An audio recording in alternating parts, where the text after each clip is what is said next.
Okay. Hello, my name is Roberto Chiodi, and I've just arrived. I think I have the auspicious, I am the last, put it that way, to arrive. Say no more. So today I'm moderating four presentations, and the first is by Eric Ross, who identifies himself as an urban geographer by profession, but he is also has his doctorate in Islamic studies. So I look forward. Thank you. I think everything is working. I have to play around with this because I didn't do a PowerPoint presentation. I just mounted it on slides, or so I thought. So I'll have to do the slide show manually as we go. I'll present today my work on the city of Touba in Senegal. Probably no one here has ever heard of that city, and that's too bad. That'll change today. My point is this is very present. It's a very new city. It didn't exist as a city until about 1960 something. Today it's Senegal's second largest city with about 700,000 inhabitants. It's also an autonomous city, meaning it was built and it continues to be run outside of the usual state structures. It was built by a Sufi order, and it continues to be run by the spiritual religious authority and its structures within that order. It has recourse to state agencies on a case-by-case or need-based basis, but the state and its agencies don't have authority over the site. This is actually what originally got me interested in this place when I was a master's student in urban geography. I've moved on since then. Okay, so it's a blessed city, and I use the term blessed instead of sacred so I don't get in trouble with some very strict understanding of what Islam is. So in Arabic, there is a difference between Quds and Baraka. By the way, your president's first name is Barak, which is the idea of blessedness and not sacrality or sacredness per se. It's blessed by God according to the members of the Muridiyya or the Murid Sufi order, and it is central to that order's mission as it sees its own mission, which is both spiritual and social, and it's central to that order's identity. So Touba as a term, the image of the Great Mosque, and especially its central minaret, is used almost, well, not almost, it is used as a label. It identifies the Muridiyya within Senegal and increasingly abroad, because we have Murid disciples now, for example, across the United States, including, I'm sure, right here, well, in Boston, okay? It's a very young city, Touba. It was founded in 1887 in a moment of mystic illumination by a Sufi master by the name of Sheikh Amadou Bamba Mbaké. It only began to grow as a city after 1963, which is when the Great Mosque was completed. Until the Great Mosque was completed, virtually nothing else was built there, certainly nothing out of concrete or any permanent material. My point this afternoon is that Touba's urban configuration, its design, is integral to its spiritual and symbolic function.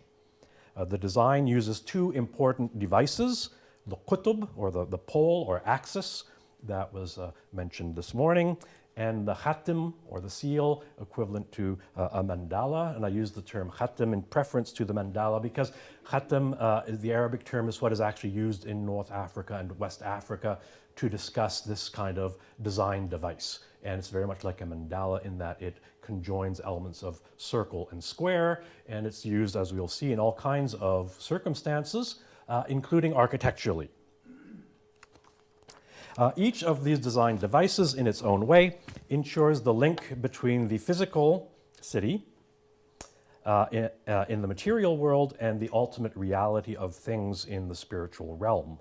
Each grounds the microcosm of quotidian urban life in the macrocosm of God's plan.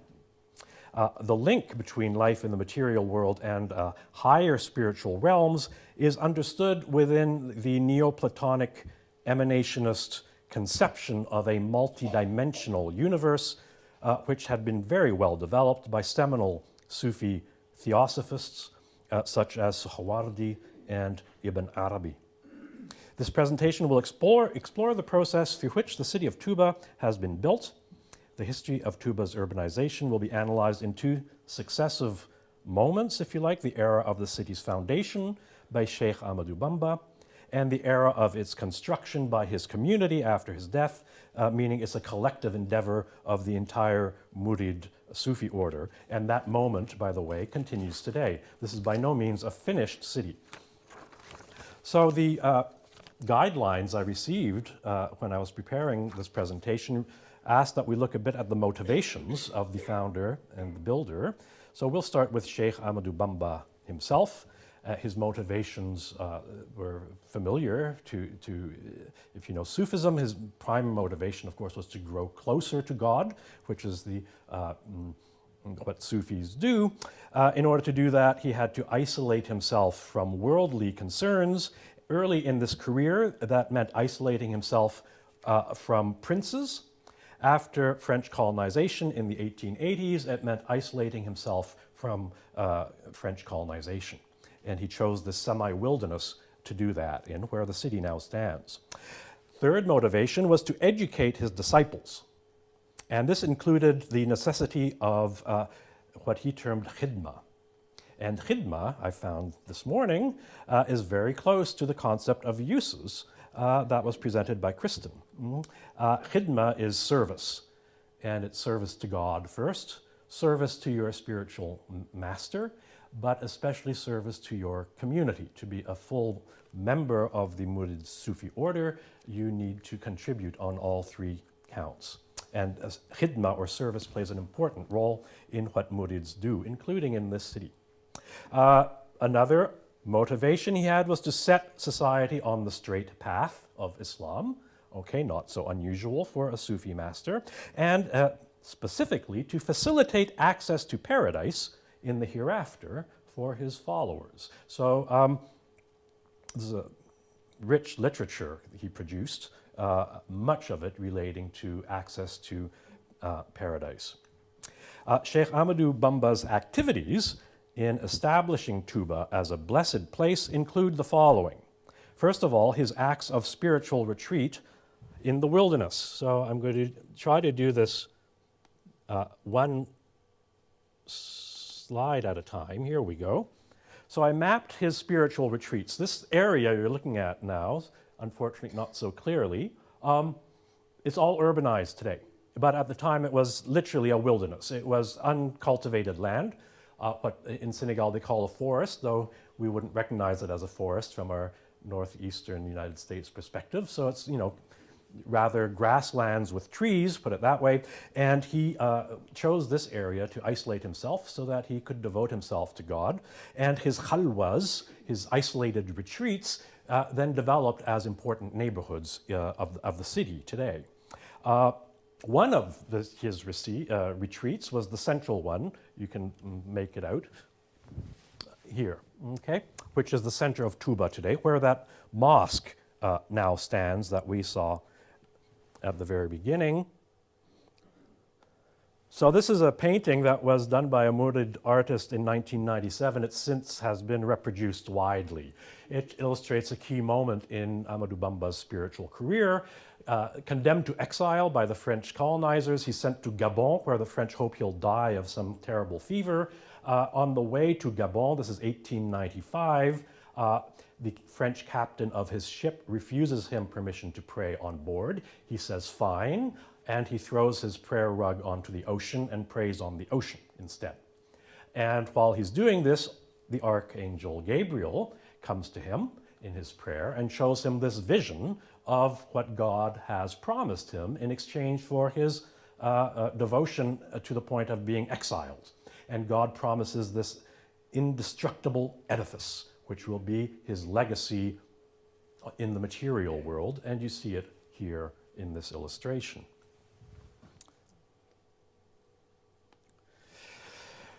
His second The range of activities were his written works, his oeuvre, if you like, his qasidas. Tuba and a number of other places are mentioned by name.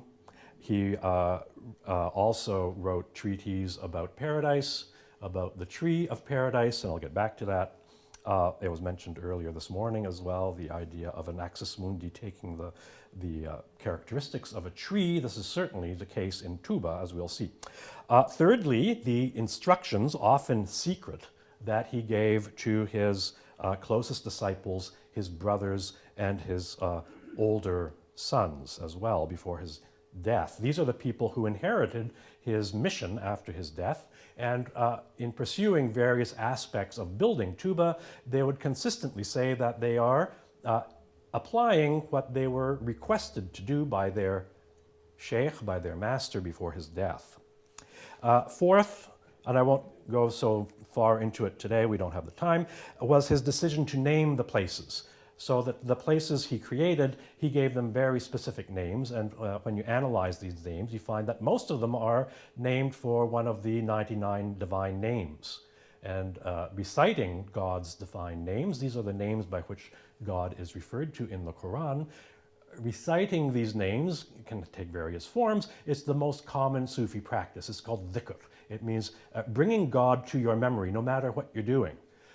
Keeping God in your thoughts and remembering or bringing God into your presence, even if you're doing something, very mundane, like, tilling the soil or washing the clothes or stacking bricks or whatever. You can perform dhikr in your mind by bringing God's names, and of course each of his names refers to some very specific attribute that he has, his power, his will, his omniscience, his mercy, etc. Okay? So Sufis have developed this. My point is, this Sufi in particular developed it through toponymy. So the people who live in this city, they don't just live in Tuba. They live in any number of neighborhoods that have been named for either specific eschatological symbols mentioned in the Quran, or they've been named for one of God's attributes. Let's see.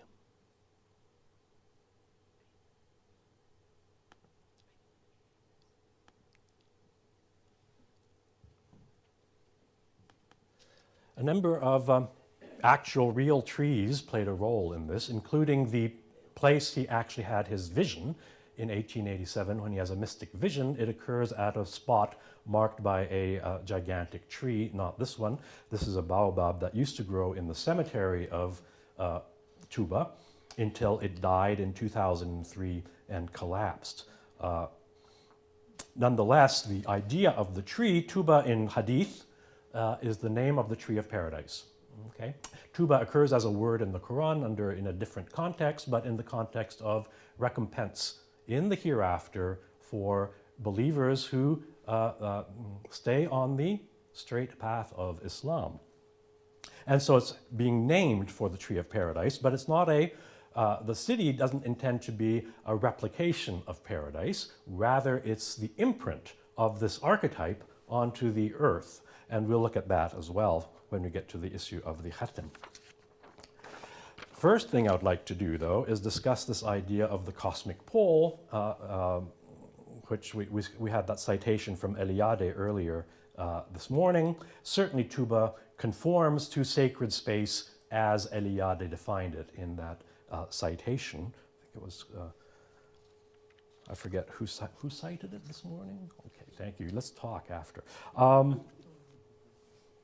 The city is intended as the imprint of this cosmic entity in this multidimensional universe, this entity which exists as an image or as a form, but has no materiality to it in the cosmic place where it exists. It acquires materiality in this world, not as a mosque or a building, but as the entire city. So the entire city is a materialization of Tuba as it exists in the imaginal realm, and I use the word that Henri Corbin coined to, it's not quite imaginary with the sense that imaginary describes something that might not exist, but the imaginal which describes something that exists or that can be represented in the mind through an image, and this is certainly the case of Tuba.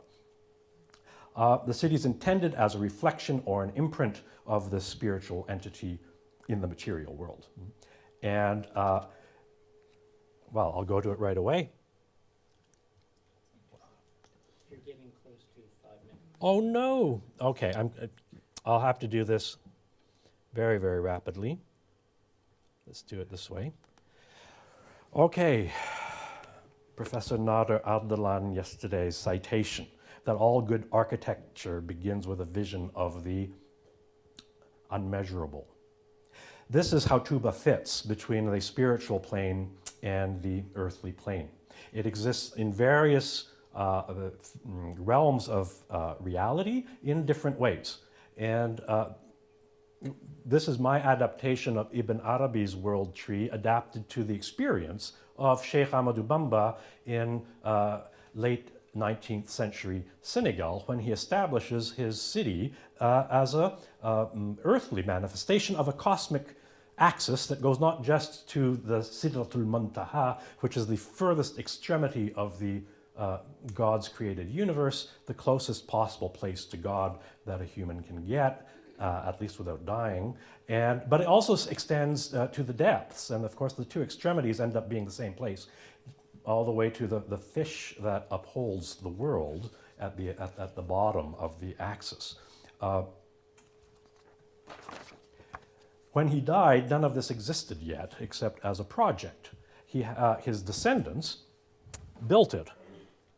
And let me go again rapidly, if I only have 5 minutes left. No one but myself to blame. There we go. Okay. Rapidly, how does this city work as a kutub and as a khatam? As a kutub, or an axis, a cosmic axis or pole, it does take architectural form. This is an 87-meter high minaret, by far the tallest structure anywhere around, and Senegal is as flat as Kansas. I can attest to that. And so you can see this from literally 20 kilometers away. And of course, when it was built in 1963, it stood in the middle of endless fields of millet. Today, it's at the center of this spiritual metropolis. So the city has grown around this particular mosque with its minaret. Okay.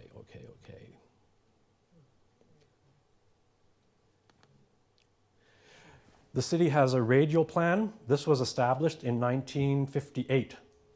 Just as the mosque was finishing, the construction of the mosque was coming to an end, the Caliph of the Murid decided to start ordering the city around it. He asked his nephew to come up with this plan with the radial arteries coming towards the mosque, and then this grid, the grid already existed, this grid of residential streets around it. This is the characteristic of Tuba's urban design. So the radial arteries converging on the mosque was a decision taken in 1958. And we have to go 20 years later .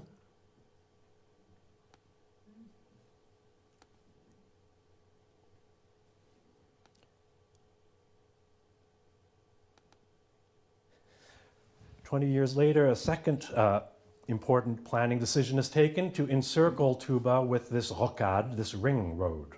Okay? And my point is, and I'll be rapid, except that's 1 minute, okay? This is not a planned city.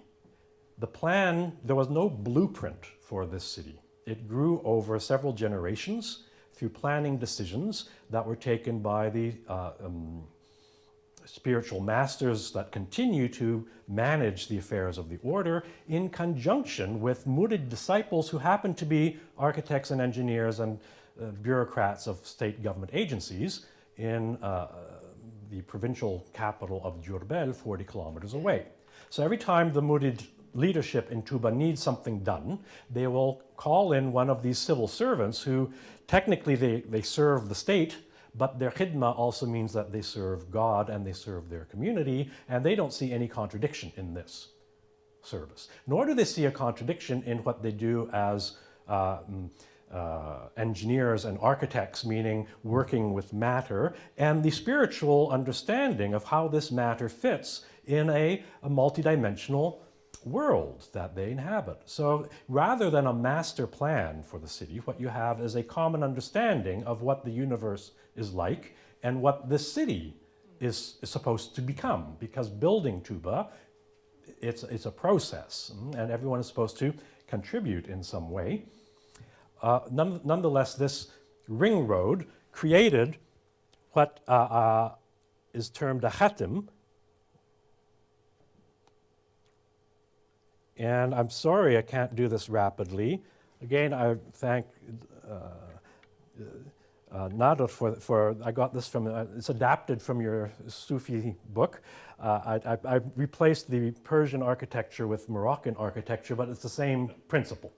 You have here the sphere of the Kuba or the dome sitting on a very cubic mausoleum. This is Sidi Ahmed bin Ali, or is it Sidi Ali bin Ahmed? No one was quite sure when I visited this site, okay, but it's really a very typical type of tomb in rural Morocco, and you see the relationship of this khatim in architectural form and the transcendence that it represents. Oh, okay, rapidly. In West Africa, in Senegal in particular, you probably won't recognize this as a mosque. This is a mosque. It looks round. It's not really round. The prayer room is strictly square, and it sits under conical roof. That's thatch. And next door is the women's mosque. They pray separately from the men, and it doesn't even have the square adobe mosque structure. It just has the conical roof. But you understand the relationship of a square and a circle in this instance. So I'd say in West Africa, the khatim or mandala takes architectural form rather often. Just a few more. Oh, I have a hard time without a mouse. Another Pular mosque. This is Dingarai Mosque. A bit more developed than what we just saw, but you see the same principle. It's a conical thatch roof over a very square prayer hall. Now, in Tuba's case, it's not a, what happened? Whoa, okay. In Tuba's case, it's not a building, it's the entire city that is built with this principle. And my contention is when you live in a khatim, the purpose of the khatim is to bring the microcosm of everyday existence into some kind of relationship with macrocosmic realities of life. And by living in a khatim, that's in fact what the citizens of the city are being in. So they live in neighborhoods named for the names of God, and they're living in a architectural device or a design device that is used by Sufis to place individuals or specific accidents in our material world in some kind of relationship with the higher realities of existence. And I think I ran out of time, so I'll thank you very much.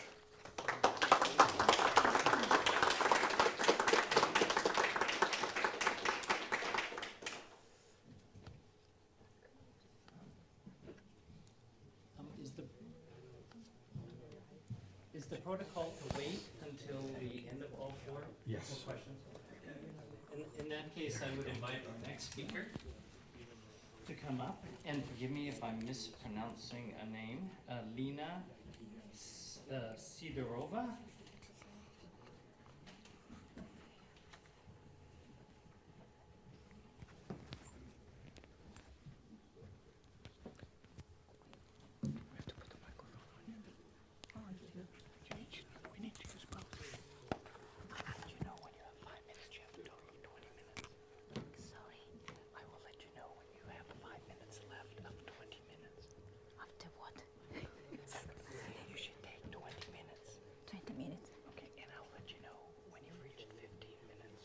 Okay.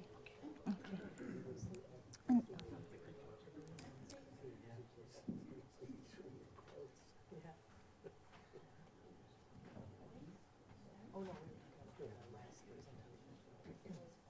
And how I open this?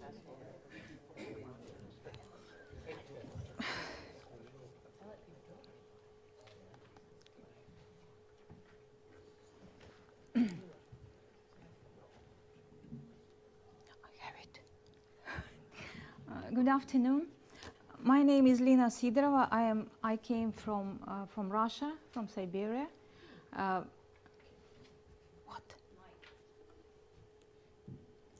I came from Northeastern Federal University, which is situated in Yakutsk. And at first I want to say thank you very much to the organizers of this symposium, to the invitation.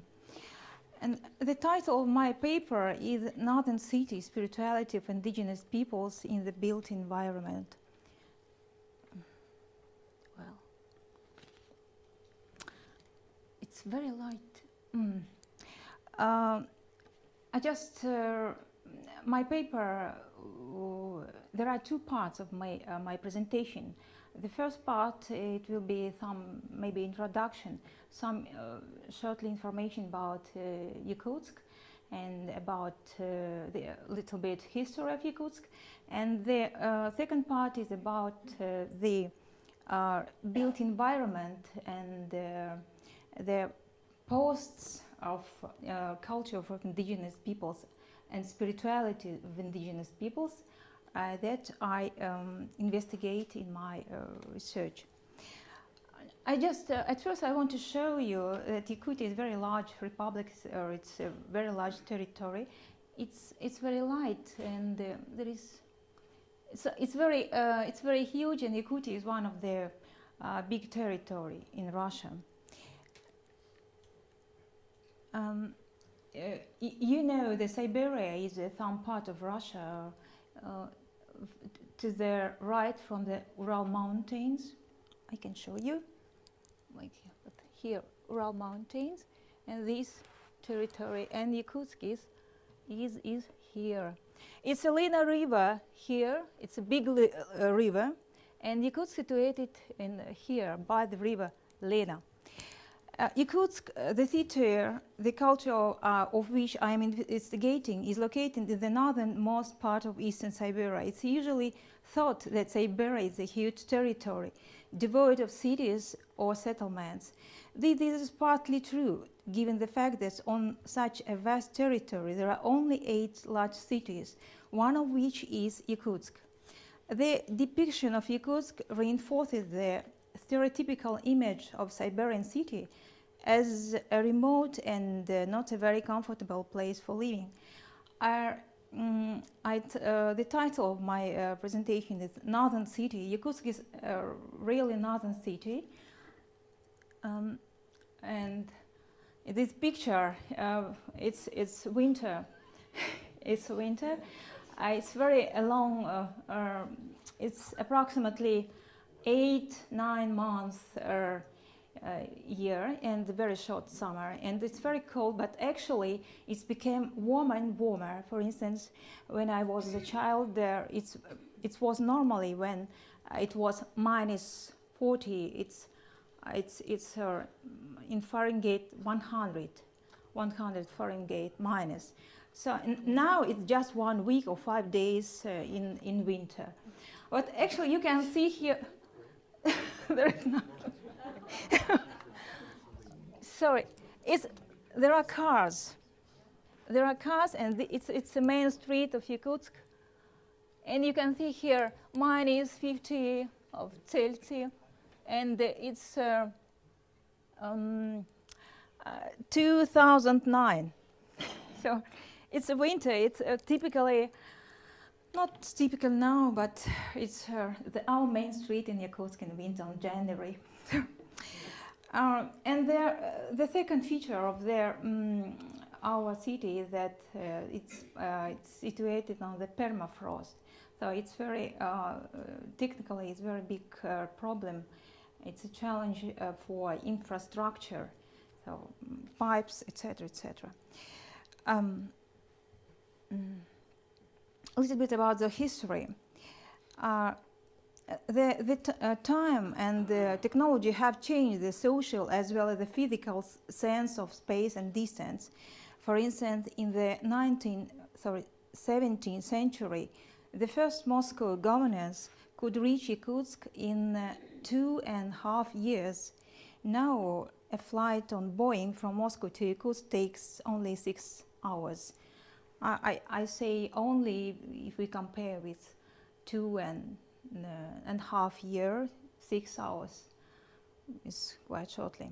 So the distance between cities has significantly changed, and globalization has changed the distance between cultures.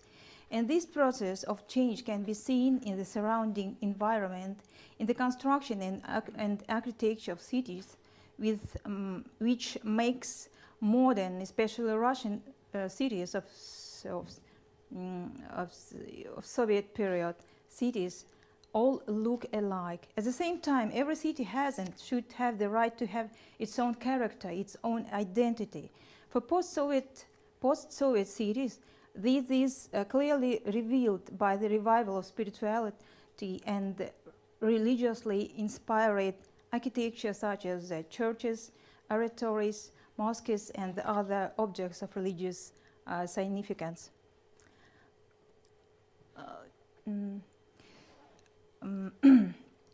Irkutsk, the capital of the Republic of Sakha, with a population of approximately 300,000 inhabitants. The city population is composed of, as we see the ethnics. I forgot to say that I study religions. I'm not architecture. I study religions, religion organizations in Irkutsk. Composed of 43 indigenous peoples, Yakut, Evenks, and others, and 46 Russians, so it's 50-50. And so there are two big subcultures, Russian and Yakut. During the post-Soviet period, like many other cities in Russia, Irkutsk has changed a great deal. This has to do with the cultural life of Russia, and as well as with the fact that the country has become open. At the city, Irkutsk originated with a Christian Orthodox orientation, as did all the Russian cities which emerged as a result of Russian imperial expansion and colonization. Irkutsk became one of the most important outposts of the Russian imperial monarchy for the purpose of pushing its borders to the northeast and expanding its social, cultural, and economic influence. At the cultural colonization, it meant the spread of new religion and spirituality. Below is one of the first pictures of Irkutsk as a fort, obtained from the research report of Ivitsen, published in 1692, whose main feature as a developing Russian city was the Russian Orthodox Church. Irkutsk, a Russian and Christian Orthodox city, is interesting in that it reflects the history of the Russian monarchy and the empire.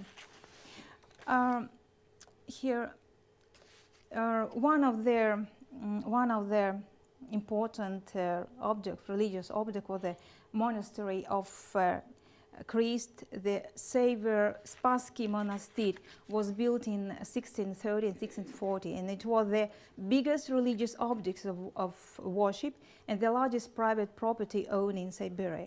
It was a center of missionary work in the northeastern part of Russian Empire, and missionary work in Alaska too, you know. During the Soviet period, the monastery was destroyed. According to some reports, prior to the 1917 Socialist Bolshevik Revolution, in Irkutsk there were 12 churches, Orthodox churches, including 9 large stone ones, which was remarkable for the city with a population of only approximately 10,000 citizens.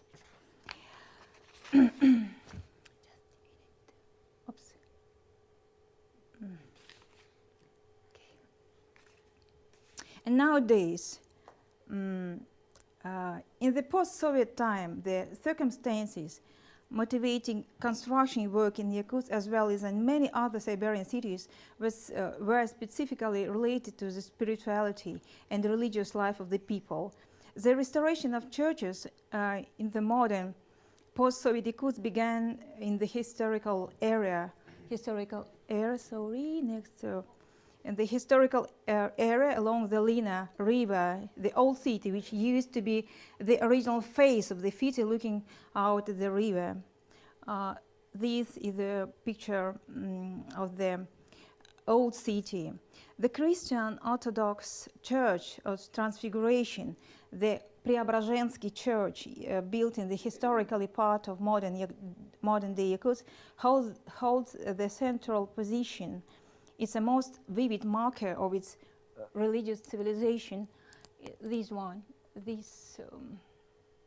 the part of old Yakutsk, it was wooden, and now the reconstruction of this part of Yakutsk is wooden too.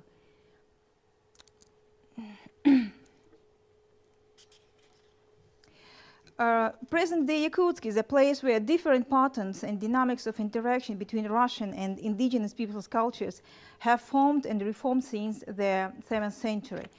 After the collapse, there is a Preobrazhensky church.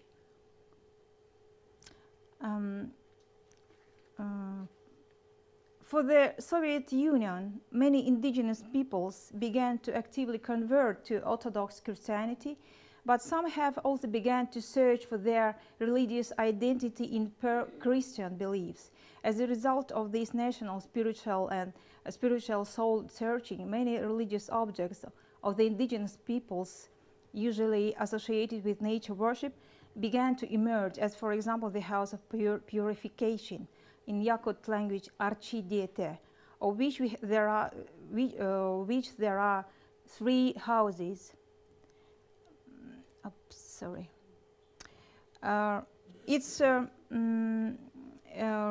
In this picture you can see a celebration of a religious holiday, and the post is on the center. It was last year in summer, and it was recorded at the Guinness recorded in the Guinness book, because it's so many people dance. It's Yakut traditional dance in summer. The post is here. The post, this one.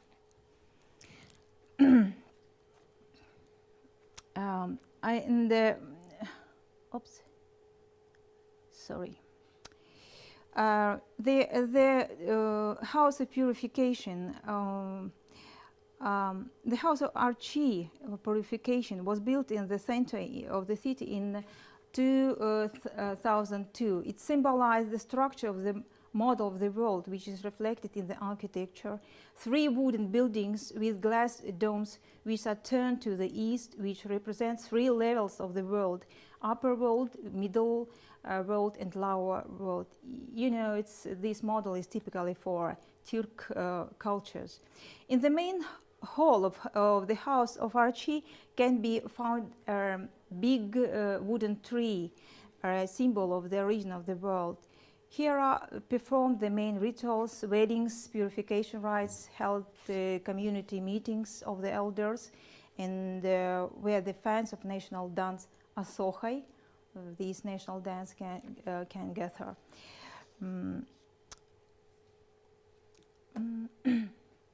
In addition to the traditional houses of purification, to a list of sacred objects of indigenous spirituality can also be attributed, in my opinion, the serge, the hitching post.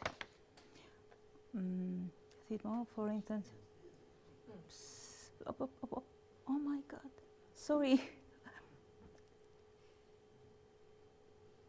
Yes.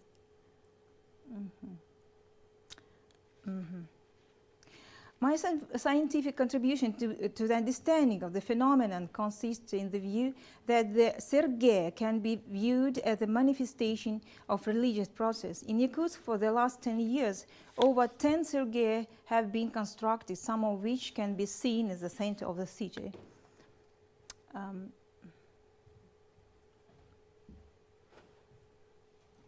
The center of the city. The picture below shows 3 Sergei erected on the main streets of downtown of Yakutsk. You can see 3 posts, and in the top of this post there is eagle. It's a little eagle, and there is a cup, and it's something like a symbol of birth of Genesis. Please say that on the microphone. Okay, so the top of one, the left one is the eagle. Okay, the eagle. The right one is the cup. It's traditional Yakut cup, and there in the middle is its symbol of Genesis, of birth. Yeah. It's some symbol. No. Like fertility? No. Genesis, yes. So, like this. Okay, thank you. The Sergei is a true symbol of the Yakut culture and tradition. It's linked with the traditional horse culture of the Yakut people. In the ancient time, the Sergei has several meanings. It was a sign of the once territory, and there were traditionally erected new dwellings. It was also associated with the happiness of household and wealthy Yakuts. In the event of changing their place of residence, would normally dig out and take with them their Sergei.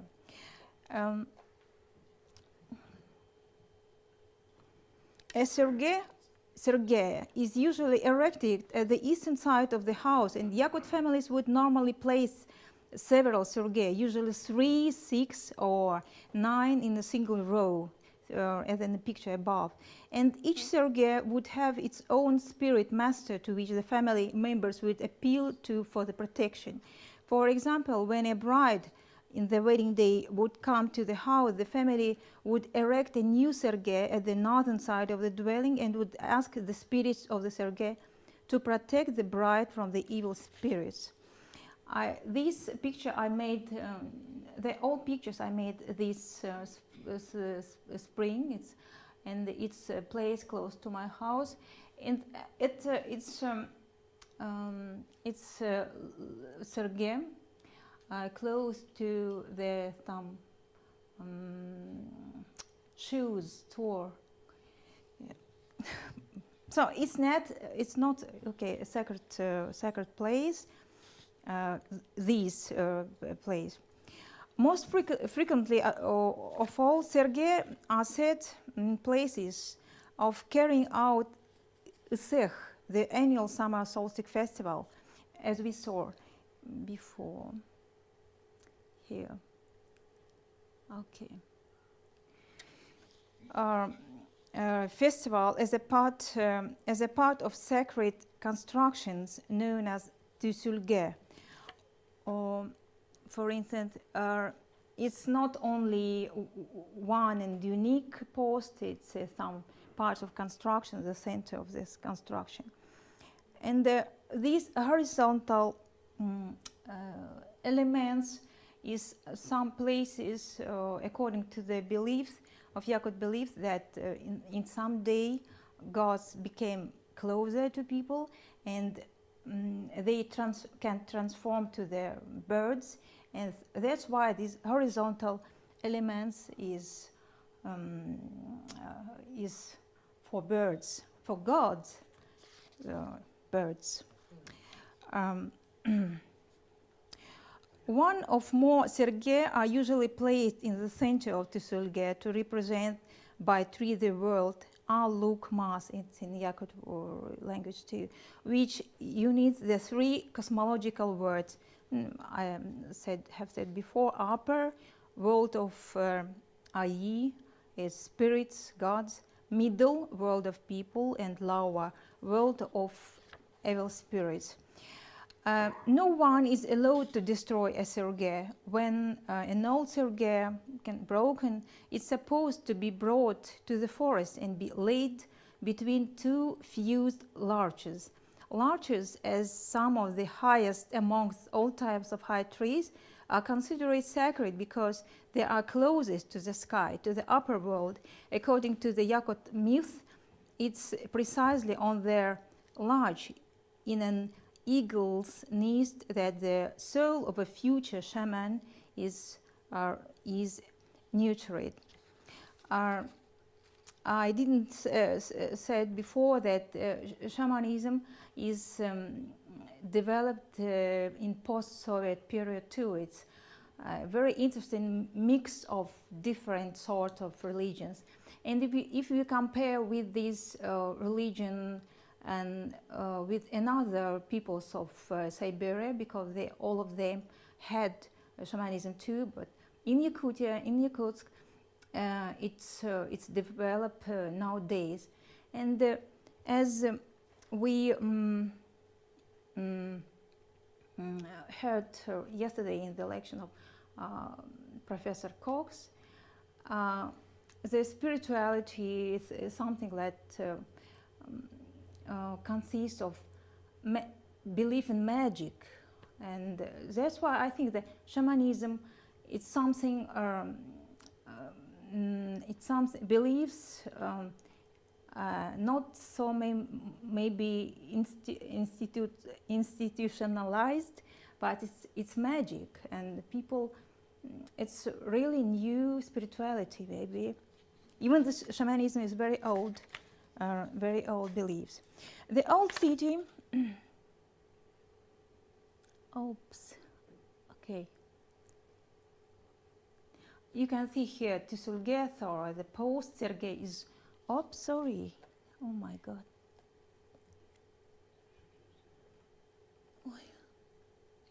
This one, sorry.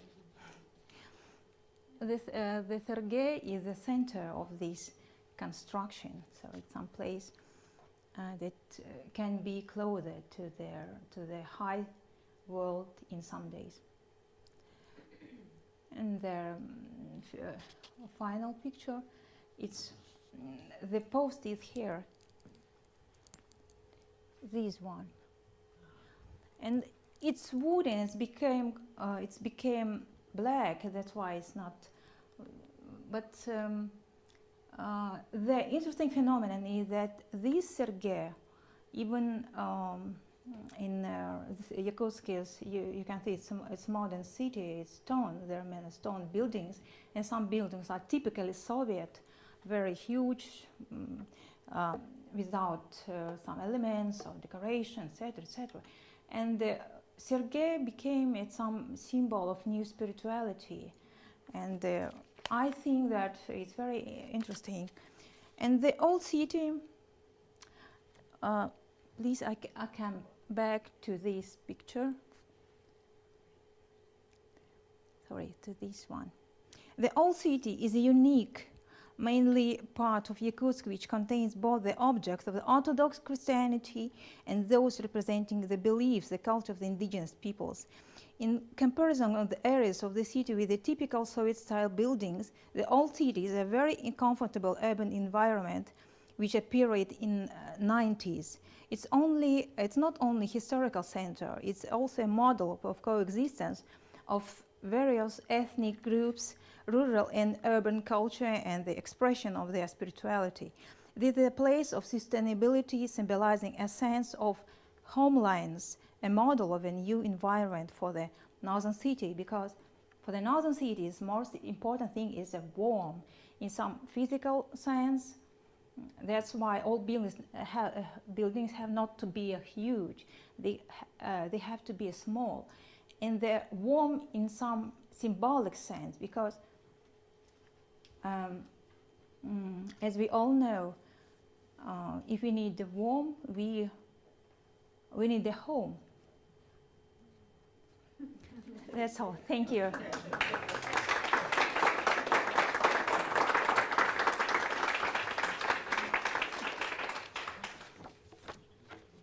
Okay, thank you. Thank you. Oops. Oh, thank you.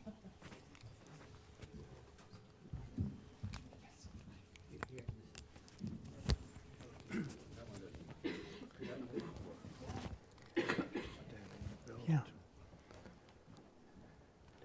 And is the clicker working? Yes. And where is my? Michael, do you want me to introduce you? Sure. Nobody knows who I am. So. is Because Michael doesn't think anybody knows who he well, you is. don't. How do I put it up to the- very brief introduction over the internet or the Blackberry while I was in Halifax.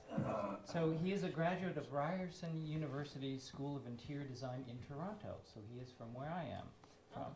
And he has worked as a set designer and art director in the feature film industry. He's got a whole wealth of famous there. movies, Right, which I Madden. won't go into.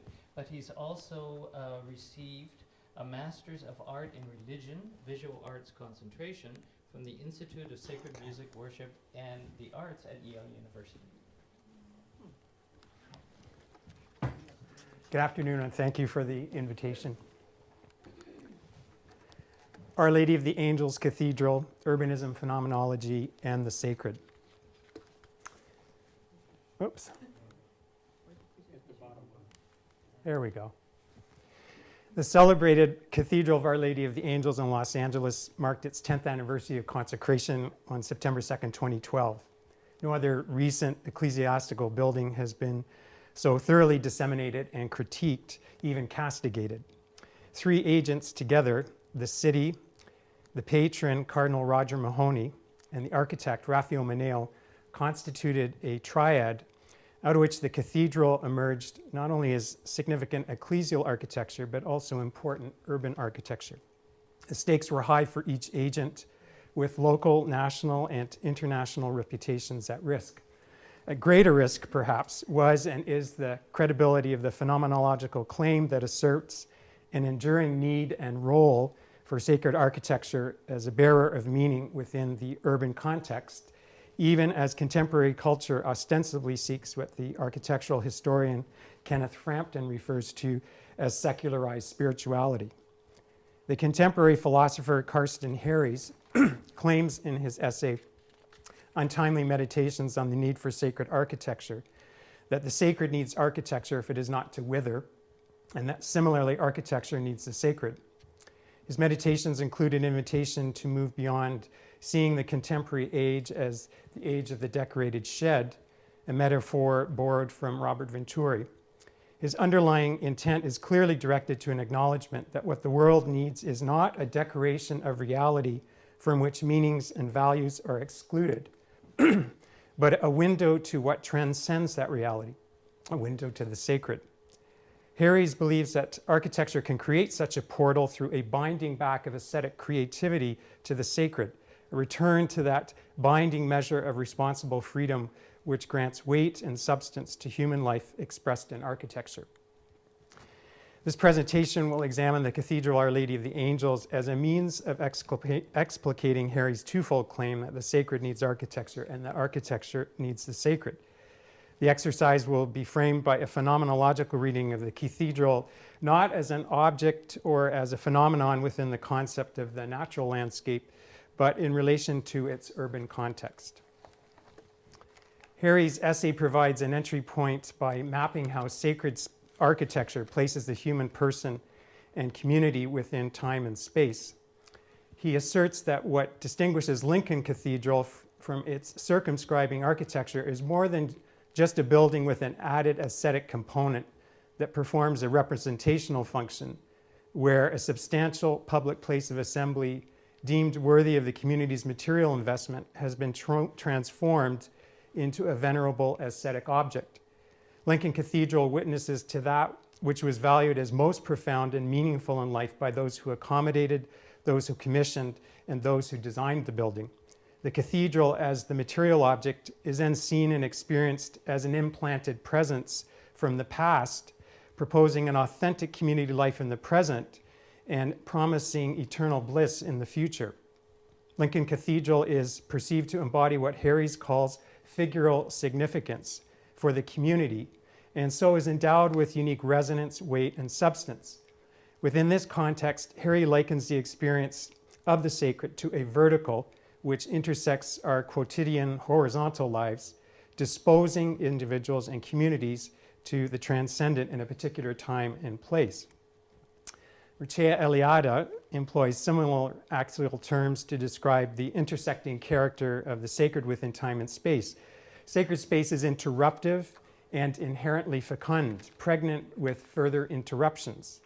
This interruptive nature reveals an absolute reality and discloses a center, a central axis for all future orientation. Sacred space's interfering character establishes a conduit of communication between the heavenly and earthly realms to establish that this place is distinct from that place. Sacred ritual centered around this vertical axis mundi disposes each person to participation in the cosmos, the ultimate source of existential meaning and value. Sacred space is then experiential. Christianity embraces in a particular way the geometry described by Harries and Eliade. This is the point of the incarnation. Divinity takes on human flesh to be embodied in a unique and historical person, so that humanity may be in communion with God, the vertical, and with humanity itself, the horizontal.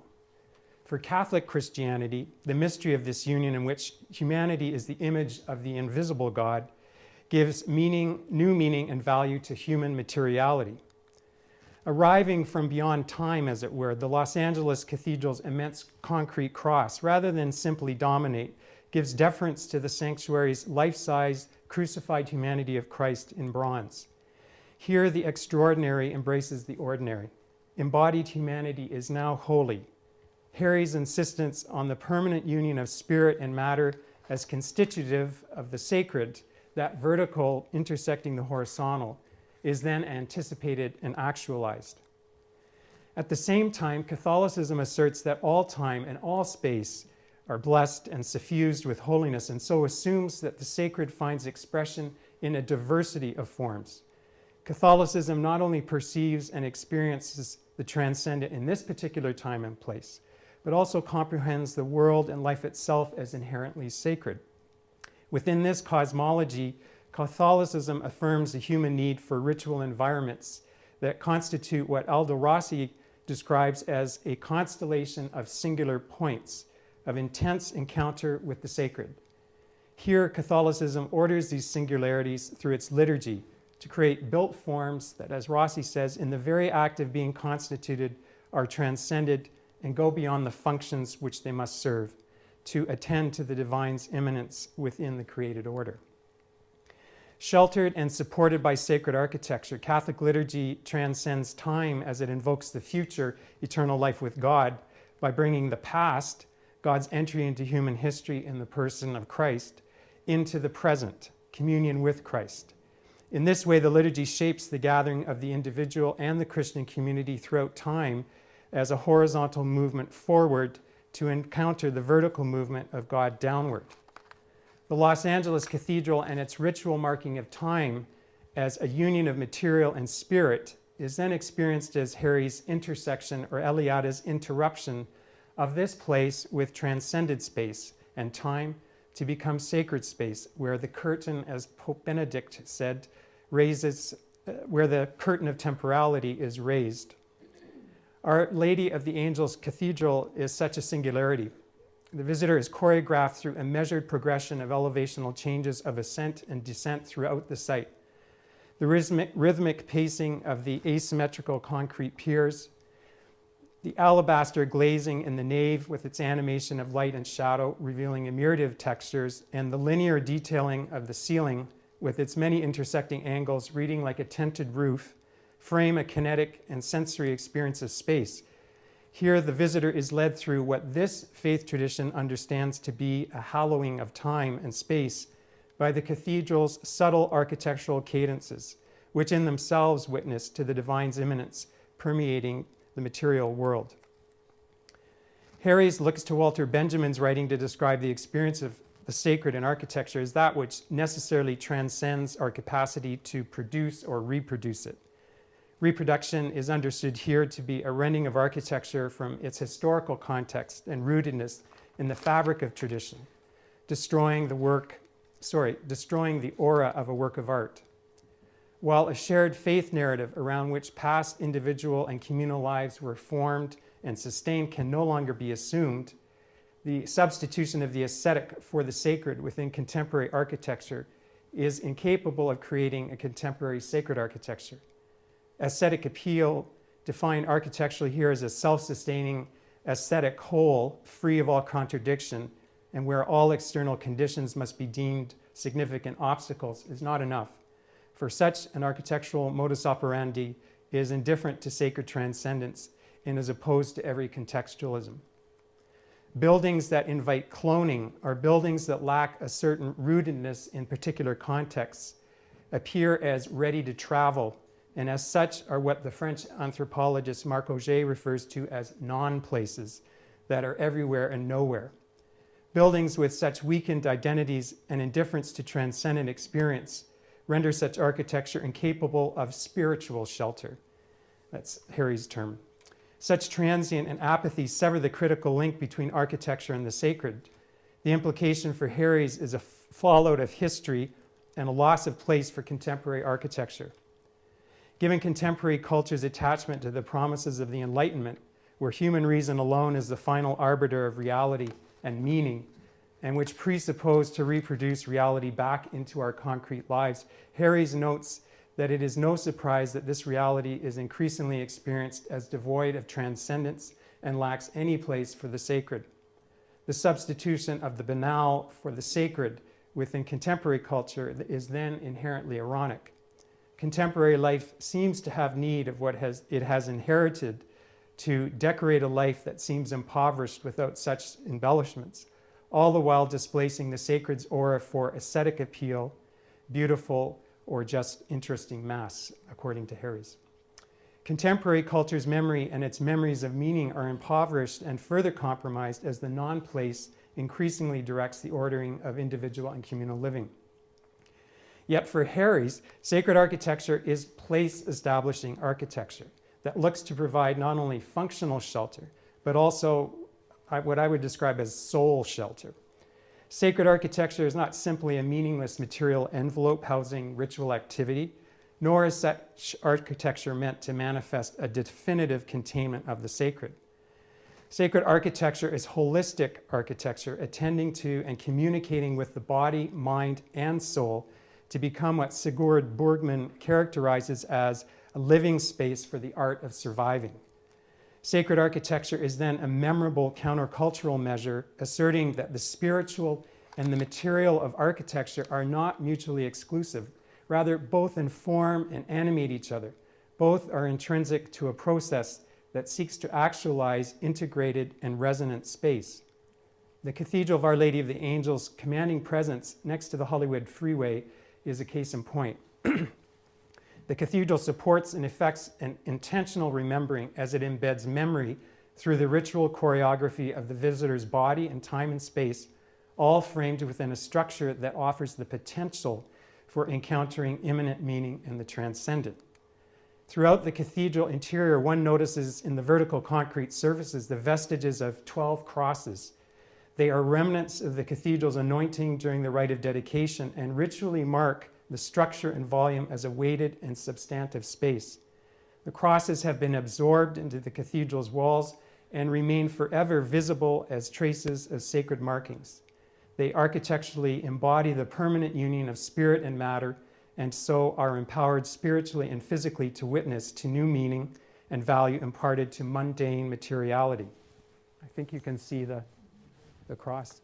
The sensory resonance of the cathedral, its aura, persists within the body, mind, and soul long after one has left the building. This is the aura of transcendence that constitutes authentic sacred architecture, and consequently is central to Harry's twofold claim that the sacred needs architecture and that similarly architecture needs the sacred. Harry's claim that sacred architecture is place-establishing architecture finds support in Kenneth Frampton's discussion of the phenomenon of universal placelessness. Frampton looks to Martin Heidegger's definition of boundary, which is not where something stops, but as he says, as the Greeks recognized, the boundary is that from which something begins its presencing.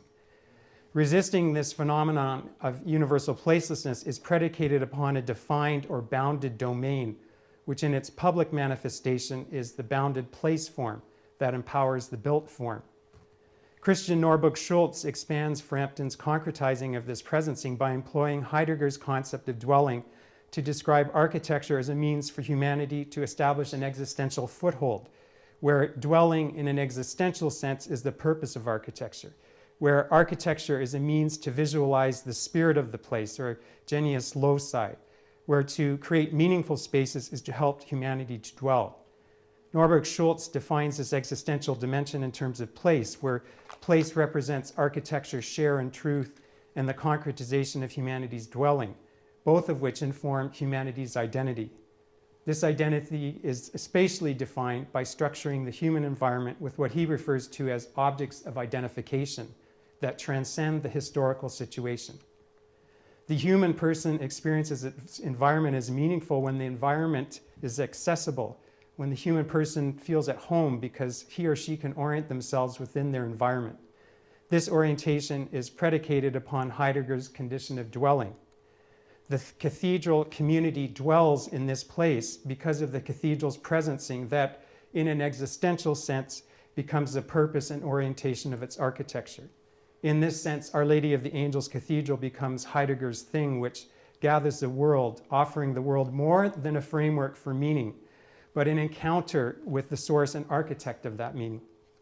If cities have the capacity to enable place identity, as Philip Sheldrake claims, then the monumentality of the Cathedral of Our Lady of the Angels and its plaza as an ordered, urban, and sacred precinct actualizes such an urban faculty.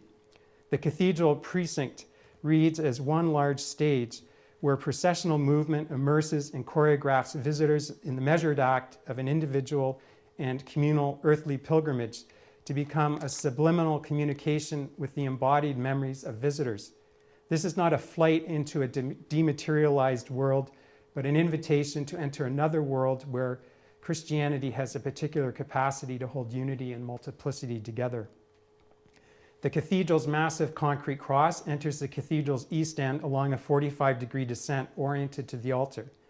The cross of the interior space is then projected out through the structure to the exterior to become a focal point on the east facade of the cathedral. The cross asserts that the interiority of the spiritual life and the exteriority of everyday life are not fragmented experiences, but are a seamless reality, thereby manifesting yet another of Harry's intersections where the binary nature of interior and exterior is effectively transcended. A complete environment is revealed, the visitor is oriented, and so the potential meanings on offer within this place are accessible. Both Cardinal Mahoney and Mineo understood well the capacity of the cathedral as presencing architecture to allow individuals and the community to bring their interpretation and imagination and that of the community's faith tradition to the building, thereby, as Mineo says, endowing the architecture with the power to be a new vessel for sacred experience. The Cardinal remembered that the current Hollywood freeway, the northern boundary of the site, covers part of the historic California Mission Trail, which connected over 25 Catholic missions. In the site selected for the cathedral, Mineo recognized the resisting potential described by Frampton, its location on the cultural axis of Grand Avenue, its excellent visibility, its easy accessibility within the city, its autonomous and yet integrated urban character. The cathedral's plaza establishes a preparatory and transitional space before the visitor must make a decision to enter the cathedral. The brilliance of Mineo's processional architecture, both exterior and interior, and his inversion of the basilica plan is realized as one processes forward along the side ambulatories and then turns back toward the altar. The individual who has left the world behind is then reoriented back to that world to ponder its present state and to envisage its future through the transcendent lens of the sacred. The act of ringing the cathedral bells extends its walls to establish an acoustical place and becomes a temporal icon of sound within the city. Here, Frampton's place form, referred to above, is combined with the body's competency to interpret the environment with all its senses and faculties. Such bell ringing is but one sensory example of the cathedral's particular presencing, and by extension, the concretized structuring of that presence in relationship to the neighborhood and the urban fabric of the city. The Cathedral of Our Lady of the Angels offers the city something more profound than another reinforcement of orderly urban living. It speaks to and embraces the needs of human living and the profound attendant questions about meaning at the subjective and objective levels. The cathedral is a transcendent image represented within the here and now to embody what is not only perceived, but also experienced and remembered to be of figural significance. It manifests a significant contribution to the long continuum of Christian architecture, which in itself is a dynamic architectural pilgrimage and relationship, seeking to give ongoing expression to humanity's encounter with the immanent, the transcendent, the totally other. Clearly, the cathedral offers an alternative interpretation of reality as an enduring measure of reality to a city perceived as an urban environment in search of a communal identity. The cathedral is a sensory religious interpretation of reality embodied within an architectural and liturgical narrative, both of which provide a sustaining context for that interpretation to become an urban text offered as what Paula Kane refers to a spiritual and urban resource. Despite the potential for the dismissal of or indifference to the cathedral's interpretation, it remains an interpretation nonetheless, one that is persistent and that continues to resonate with meaning for a multitude of Angelenos. Contemporary culture risks the impoverishment of its memory and its experience of meaning when it fails to at least entertain this interpretation like it would any other. Harry's title on timely meditations on the need for sacred architecture is a misnomer. If anything, his meditations are timely. The sacred needs architecture, and architecture needs the sacred. Thank you.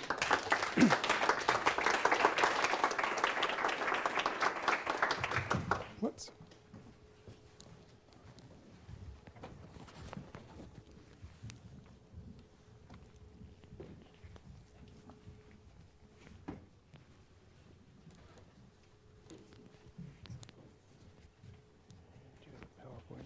Yeah. We have one final speaker in this session, and I don't think Michael needs much introduction, but he is Dr. Michael Crosby, as well as being the author of numerable publications. He's also the editor of Faith Informed magazine and a member of the IFRA Council. Yes. Thank you very much, Roberto, and thank you for being here this afternoon. Let's start with the question, excuse me, let's start with the question of where does one find God in the city? The manifestations of the holy, the creation of sacred places and spaces where one might find God has resided, or does reside, have historically been the most prominent edifices in the city. The dominance of sacred buildings at the city center, fronting the marketplace or rising from the core, where they would dominate distant views of the city, functioning partly as an orientation device to travelers and native city dwellers alike, is a common pattern. Such sacred places are often the focus of the city's depiction in artwork throughout history. For example, several period drawings depict the dominance of Strasbourg Cathedral over the city, such as this one from 1492. And another one from 1644, and an image from today, all showing the continuing presence of God's house in the city. Eliade locates the origins of this pattern in the primal nature of sacredness and ancient places of settlement radiating out from a sacred place. He writes that any sign can suffice to indicate the sacredness of a place. A wild animal is hunted, and where it is overpowered, a sanctuary is built. A domesticated animal might be released and pursued for days and sacrificed on the spot. Afterward, Eliade explains, an altar will be erected and a village will be built around the altar. God's house occupies the center. Today, in the secular city, the house of the Lord has lost its central dominance as a typical urban condition. But the pattern can yet be found. The Ave Maria Oratory, designed by Canon Design and constructed in the town of Ave Maria, Florida, is elevated. Whoa, wait. What happened here? The what? There we go. Okay. The Ave Maria Oratory, designed by Canon Design and constructed in the town of Ave Maria, Florida, is elevated on a stone plinth signifying sacred space and setting it apart from its surroundings. According to the building's architect, Harry Warren, the oratory is the community's spiritual and physical center. And on this plan, we see it right here. Located at the easternmost end of a 1,000-foot-long campus green, within an oval pedestrian plaza defining the town center, the oratory is at the hub of the major roadways and pedestrian paths uniting the residential and university communities. The plaza's oval shape, with all major roadways serving the town radiating out from it, reinforces the focal quality of the oratory and the underlying centrality of faith in the community's founding. This paper argues that another type of manifestation of God in the city is actually more common and can be encountered on a more intimate basis, where the presence of the spiritual is disseminated throughout the city, but not in obvious places. It is often hidden in plain sight.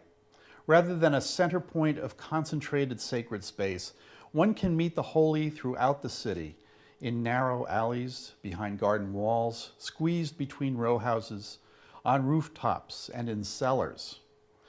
This view notes that evidence of the holy falls over the city like manna from heaven, sort of a consecrated confetti, providing spiritual sustenance where one most needs it, on the next street corner. This expression of the sacred is another way of understanding its power, where the Spirit is immediate and proximate at one's footsteps instead of remote and protected. The decentralized presence of God in the city has ancient historical precedents. Antiquities scholar Martin Bomis notes that Egyptian gods inhabited the sky, but they could be coaxed to earth to live in stone houses in the city amid the mud brick homes of human beings. In ancient Egypt, cities and gods formed a unity, writes Bomis, a setting of cohabitation that he likens to a neighborhood watch. When the Egyptian gods were adopted in Greece, these imported gods did not lose their exotic nature. One of the characteristics of the sanctuaries of Egyptian gods built by the Greeks, according to Bomis, was that they were built in the centers of towns and cities in close vicinity to market squares. These gods are tied to the city as all the gods of the Egyptians, Greeks, and Romans were. Religion was primarily a civic affair, and Egyptian gods were integrated into the urban context of the city. Business patrons, sailors, and merchants introduced Egyptian gods to the ports where trade and shipping flourished. The accommodation of religion in the bustle of the port was seen as a blessing for business. As Bomis describes it, the pliers of the trade wanted their gods as protectors of business and seafaring, to settle in the city centers and close to the local markets.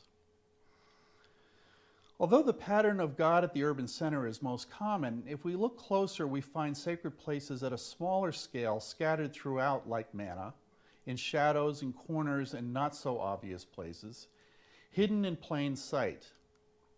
Evidence of this is found in out-of-the-way places in old cities, perhaps most memorably in Italy, where one can come across places of veneration in what might appear to be the most mundane settings. Many of us have had the experience of turning a corner in an old hill town to discover a small shrine to a saint covered with age and maybe plastic flowers. For example, in Assisi, there is a convergence of two streets that trace their way up the tower's steep topography. Where the two streets meet, which is surely a dangerous place to walk or ride a bicycle, a painting of a Madonna and Child hovers over the intersection, and that is right here. On the street, pedestrians make their way, some with umbrellas as protection from the weather, seemingly unaware of the sacred presence barely a story above their heads. Surveying the scene, we might be reminded of Martin Bomas's description of the divinities of ancient Egyptian towns being on a neighborhood watch, as they are here in Assisi. Half a world away and several cultures away in Calcutta, one discovers a similar scene along a busy road.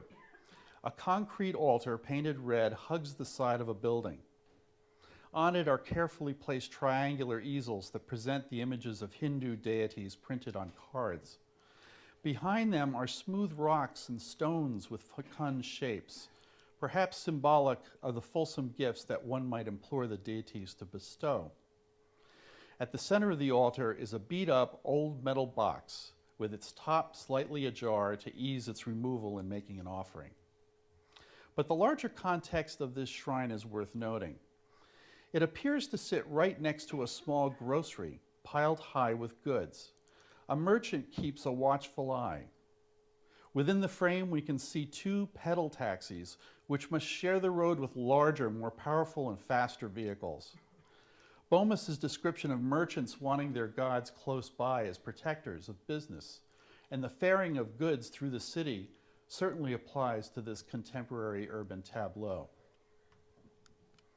The contemporary city provides a wealth of examples of how disseminated, decentralized, and hidden in plain sight the presence of the holy can be within the urban fabric. One of the most dramatic examples is found on a rooftop, actually not very far away from here, over Boston. The Ulfelder Healing Garden is part of the Massachusetts General Hospital Center for Outpatient Care, where people come for cancer treatments. And you've probably figured out where it is already. It's right here. The 6,300 square foot garden was designed by Halverson Design Partnership in Boston, with Cambridge 7 Associates as architects for the building. And it provides a comforting spirit created to provide solace and peace to those experiencing the trials of cancer treatment. It is a lush landscape on the 8th floor of the hospital, directly adjacent to the oncology department. We might describe this as a sacred place in the sky, with sculpture and water experienced as an oasis amid a city. One arrives at the roof garden through a small white structure that provides a protected space in inclement weather. The garden faces west towards the Charles River. The designers use natural materials such as teak, stone, and water, and lush plantings to give the garden a timeless quality. Granite pavers surround a central lawn, with smaller landscape pockets provide more private contemplative spaces. At the garden's edge, the designers created a glass balustrade that does not obscure views out over Boston. One can be alone here with millions of people in one's own site. The entire city becomes a cathedral, and this healing garden is a chapel within it. In contrast to the exhilarating height of the rooftop healing garden, God's place can be found hidden from view under its surface. Such a space is St. Peter's Lutheran Church on Lexington Avenue in New York. The original church, constructed in the early 1900s, was demolished when the congregation sold its property so that the Citicorp building could be constructed in the mid-1970s, with the provision that the new church be constructed beneath the office building. Designed by the same architect as Citicorp, Hugh Stubbins, St. Peter's has a presence on the street corner through its pyramidal shape, right here, of course, which pokes up above the sidewalk as if it were the spire of an underground church. Its interior was designed by Vignelli Associates and is distinguished by works of art by Louise Nevelson, Dale Chihuly, and Kiki Smith. St. Peter's concealment beneath the sidewalks of New York is part of its surprise and its power as a sacred space. One might be shocked to realize, through the windows of this somewhat hulking, earthbound granite structure, a church spreads out below your feet.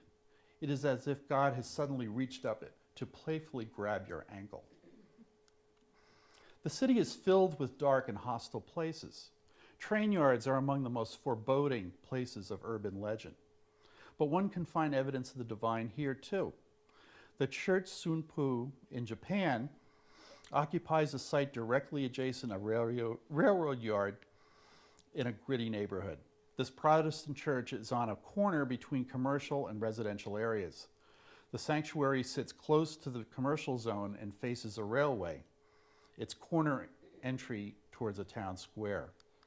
On the exterior, the chapel is simple, unadorned, and a cube-like volume similar to its neighboring buildings. The exterior is clad in split, unfinished wooden boards with a wavy texture and seems to suggest a warehouse for storing freight. Light strikes this uneven surface, narrow shadows sharply contrasting with sunlight. The wall appears wrapped in shadow and light. In an unassuming, decidedly non-religious looking building, yet its interior seems to capture elements of sacred space that are found in some of the oldest religious structures on earth. Inside, gaps between the wooden slats admit sunlight as well as a sense of ethereal space. The sun's rays filter into the interior, seemingly mingling with a vaporous space that clings to the church's perforated walls and roof like cobwebs of light. A similar presence of the deity in the city might be detected in a small chapel designed by the firm Loebner Schaefer Weber for an urban site in Pforzheim, Germany. According to the architects, the Raphael Kirche is located on a narrow street on an infill site and was an opportunity to create a place to reach the space between, which is a term used by the priest Norbert Schaff. One that was quiet and awakening, authentic, and an inspiration for the spiritual possibilities of man. The chapel is wedged in between two adjacent buildings, with a slender reveal at the back of the site to allow soft light to enter the chapel. The sacred space is actually located on the second floor, where it projects out over the street by approximately 2 meters. This projection is clad in Corten steel, its rich red color suggesting the dried blood of Christ's sacrifice. The interior is a contemplative space of raw concrete, raked by angled sunlight that traces the passing of the day. In some ways, it might read as an abandoned space, an empty tomb, vacated by the risen Lord.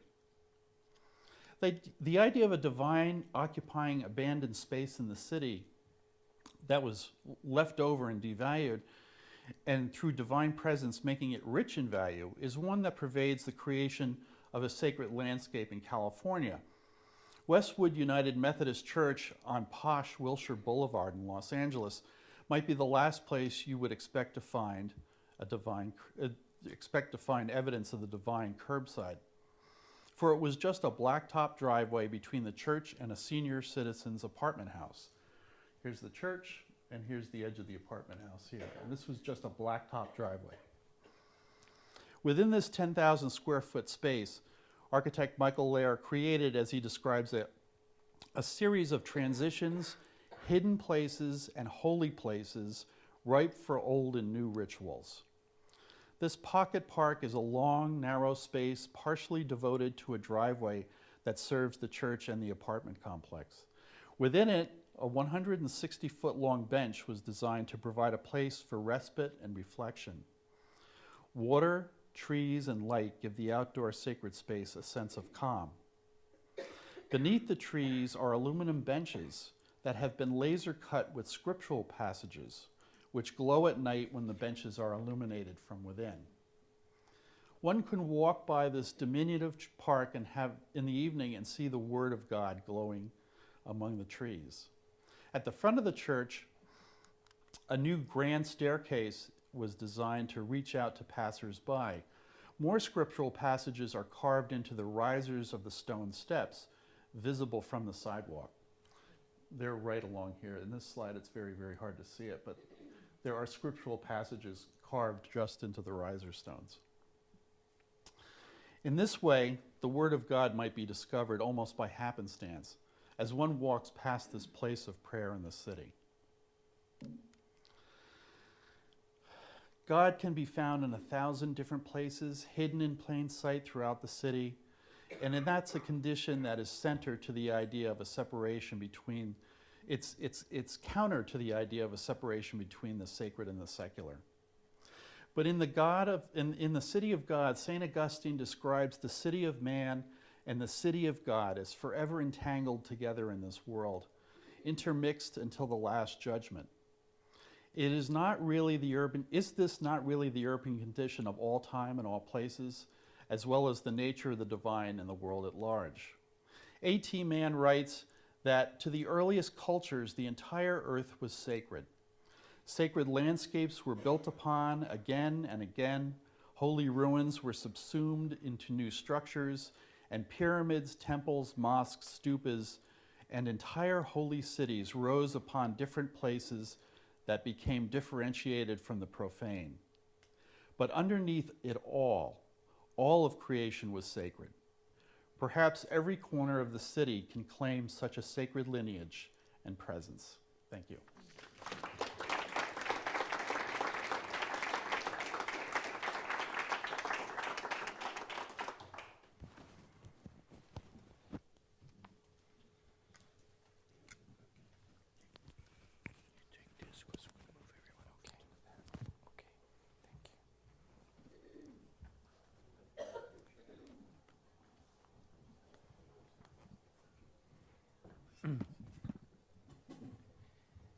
So I would like to invite the speakers to come up for the panel discussion. Okay.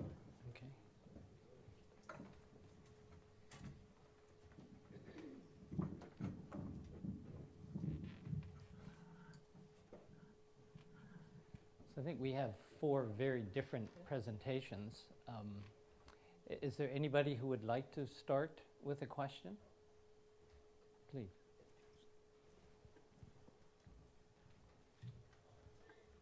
I have a question for Eric about Tupa. Go ahead. Given the fact that you said the city was begun, or the settlement was begun in 1877. 1887.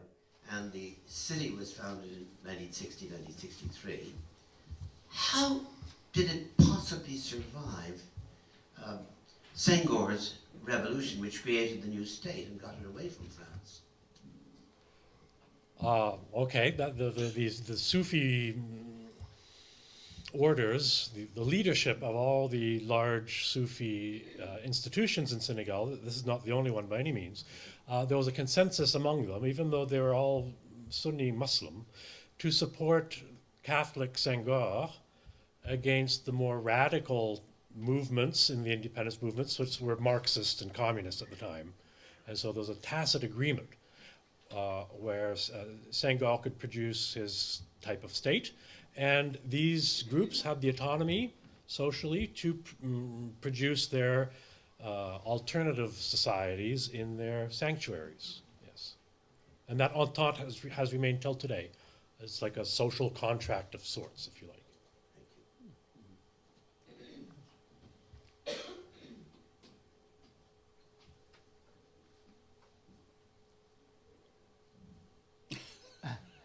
Well, that was short. Do we have any other questions or contributions to make? We got to get the conversation going, I guess. So I'm curious about Uyghurs and the reemergence of shamanism in Siberia. Can you tell us more? I mean, how did this survive for so long? What form is it taking? Who practices it? For what purpose in society? Okay, thank you.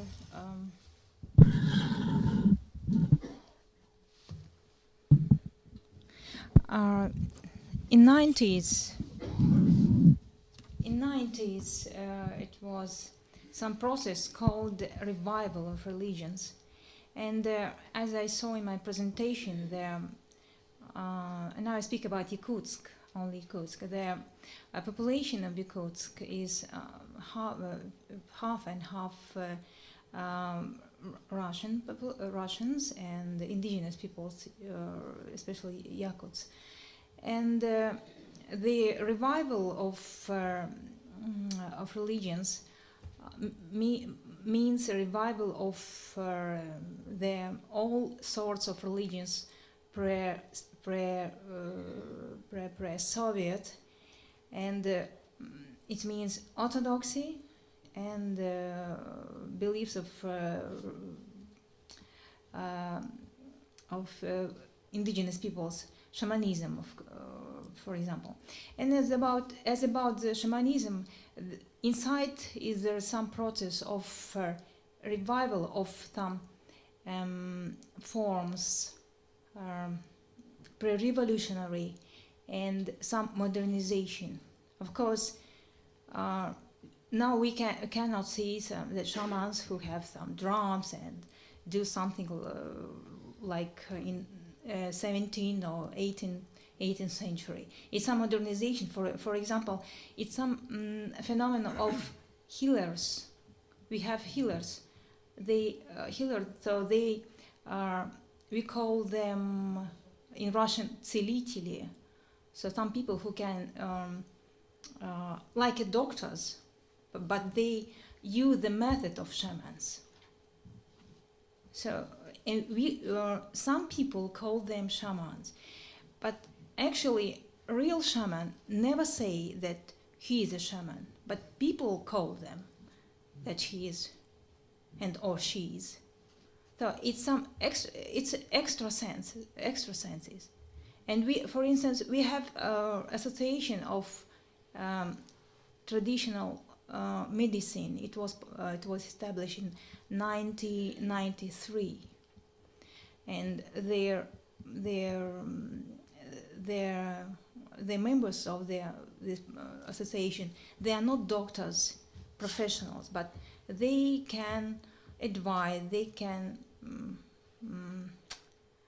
to work like a doctors, but they are not professionals, and people can come to them and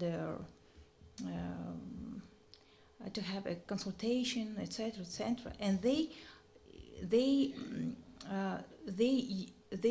all use some shaman methods. Have you ever personally sought the advice or counsel or guidance of a shaman? Sorry? Have you ever sought the advice of a shaman? You don't have to answer that if you don't want. Sorry?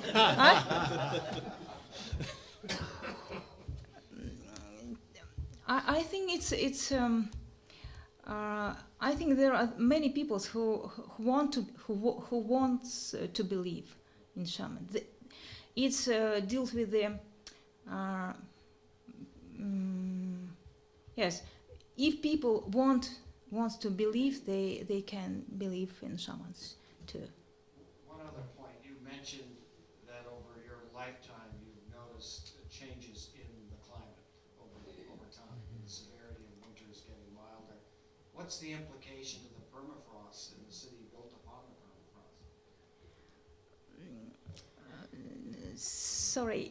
Steve, you can. What they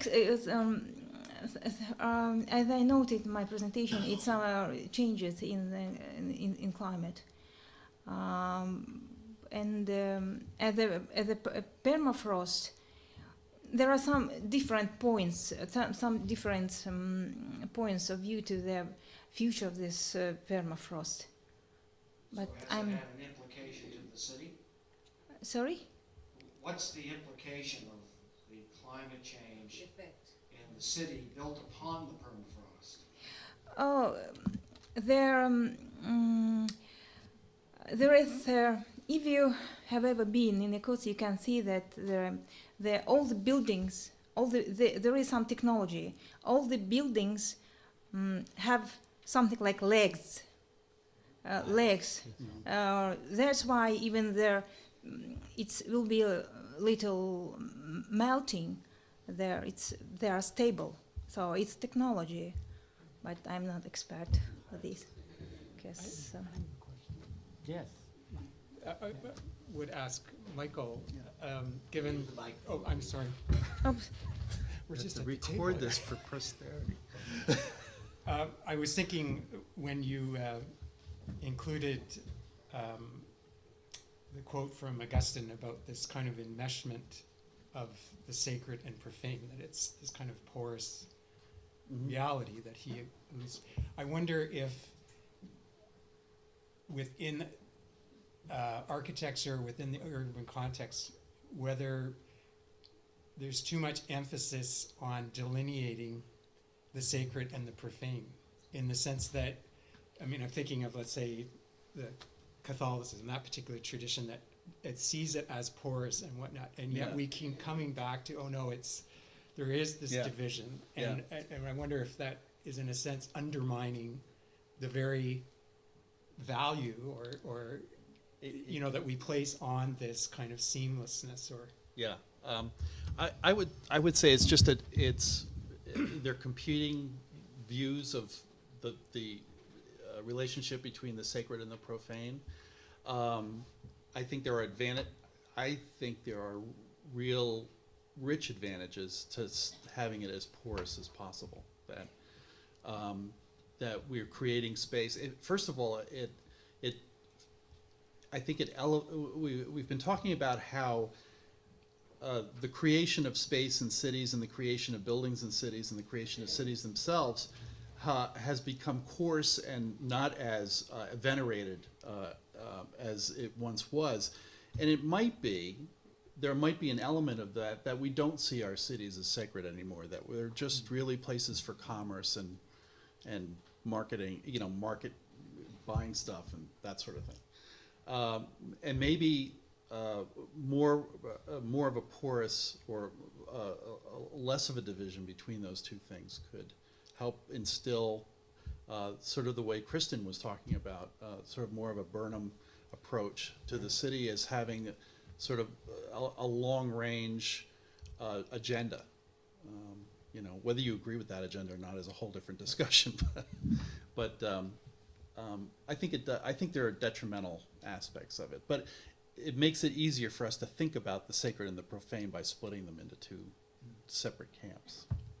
And Michael, I even wondered, like, all the examples you showed were intentional, even if they were kind of in unexpected places. And I'm wondering if the notion of everything being sacred, whether these portals or thresholds can appear and disappear. I mean, somebody could have an epiphany or an experience. I can think of one example, and this happened on Rodeo Drive in Beverly Hills. I was walking down Rodeo Drive in the absolute epicenter of consumerism and materiality, and I looked to my right, and in an alleyway between two buildings was a man prostrating himself on the sidewalk praying, because it was time for prayer. And that stuck with me so strongly that in the middle of all of this stuff, this man had stopped in the middle of an alleyway to face the right direction to pray. And that disappeared after a little while, and it was gone, So, but that image stuck with me, has always stuck with me. First of all, you're in the center of Tehran Angeles. 300,000 Iranians who live there, so I can understand. I have a question for Eric. In the building of Tuba City and in the building of these buildings, obviously were built by craftsmen. Do you know if the guilds, the Sufi guilds, who built these were also led by persons of the Sufi orders? I'd like to ask about whether these were built by guilds and whether these guilds had masters, because that's the tradition of how the Sufi orders have built many, many monuments and buildings around the world. Did you find any evidence of that in Tuba? There are no guilds. and they probably never were in Senegal, which doesn't have a very long urban history. But the craftsmen, the masons, the electricians, the plumbers, they work in the old system where they become apprenticed to a master who's a master mason or a master plumber as youth, and then they grow into their professions. Now it happens that this master-pupil relationship is mirrored in their spiritual lives, but by their relationship to their sheikh, who is their spiritual master. So they'll have two masters. They'll have their technical master of plumbing and their spiritual master of the soul, but they all live within the singular Sufi order, and they all recognize the power structures of that city. Corollary to that, we then have you investigated and found whether there are signs and symbols that are then inculcated into these buildings that come from the sheikh or the master's spiritual visions and symbolic visions. I mean, you've obviously indicated the ontological axis of the great minaret, etc. But did you find any other symbolic aspects? The sheikh, the founder of the city, was a prolific author of qasaid. And these circulate widely, even though Arabic is by no means a commonly spoken language. People, they recite these poems. Even if it's transcribed in French Latin, they will read these poems. They carry these poems on them. And they're all inspired by this poetry and the contents of these poems, from the Khalif General in his palace to the Masons. And so they will refer to specific poems as inspiration for this piece or this building or this embellishment or something like that. Yes. We have 3 more questions. Time for 3 more questions here, then there, and there. First, thank you for the presentation. They are very interesting. My question is for Michael. Which one? Oh, sorry. Me. The left mic. Yeah. The left mic. My left or my Yeah, right? Sheep or goats? I should pronounce it more correctly. I noticed you used a different case study to, you showed some different case study, and one church, one is the church in Japan, Yeah. and used wood, the raw wood as exterior material. Yeah. The other used rattan, if I remember correctly. In Germany, yeah. Yeah. So can you, I'm not expert in terms of expand Christianity, but can you talk about how the local culture or how the locality has any impact on interpretation? What type of secret space should be presented? That's a big question. I mean, and it's got a lot of different answers depending on where you're asking that question.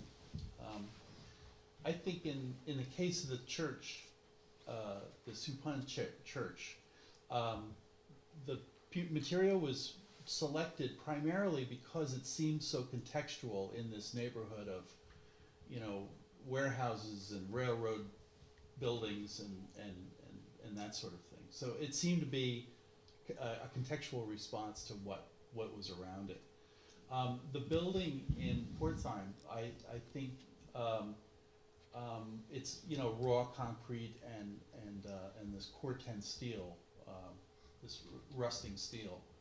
I'm not sure what the ideas were behind that. I think it might have been again a contextual response to what was there, but I didn't find information about that when I was looking at these case studies. Michael, you misunderstood the question. Okay. The question wasn't about local.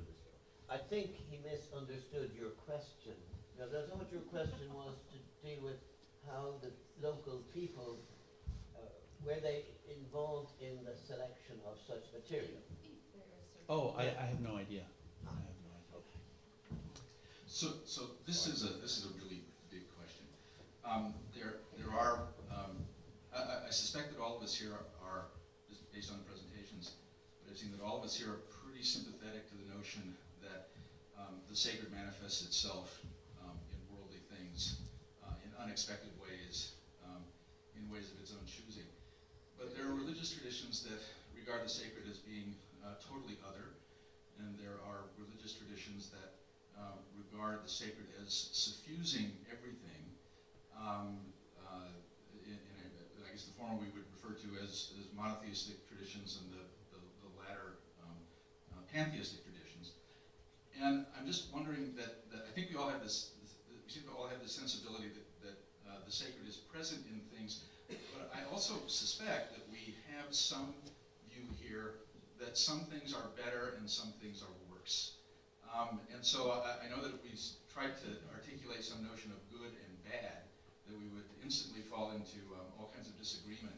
But I wonder if there's anyone on the panel who would be willing to sort of set up a discussion of how we distinguish between better and worse, and by what criteria, and what that implies with about our understanding of the sacred and its nature. As I said, a big question. Yeah. I'm not touching that one. Yeah, I think we're going to have to hold that one for informal discussion, because we have about 1 minute left before we have to start the next session. So if it's a quick question that can be answered in a timely... It's actually a comment, so it doesn't need an answer, but it's a reaction to your question about whether spaces need to be intentional and whether there are temporary interventions. And the Indian city is full of them. I mean, the shrine you showed in Kolkata, shrines like that appear and disappear all the time. And Kolkata, for example, it's a wonderful example, a 2-week period called Durga Puja. The city just transforms into these temporary shrines that take over the city. And it comes and it goes. And it happens in a city that is not so highly regulated as the Western city is. But I think there's an interesting lesson over there, that there are two aspects to the sacred. One is the quality of the space, and the other is the attitude with which you inhabit the space. And both can produce the sacred. And the relationship is interesting because yoga, for example, has the concept of prana, the energies which move in and out of the body, and the breath being a primary example of that. And without that movement, the body is reduced to a lifeless shell. So perhaps inhabitation is to space what prana is to the body. Excellent. Thank you. All right then. I guess this concludes the session. Very good.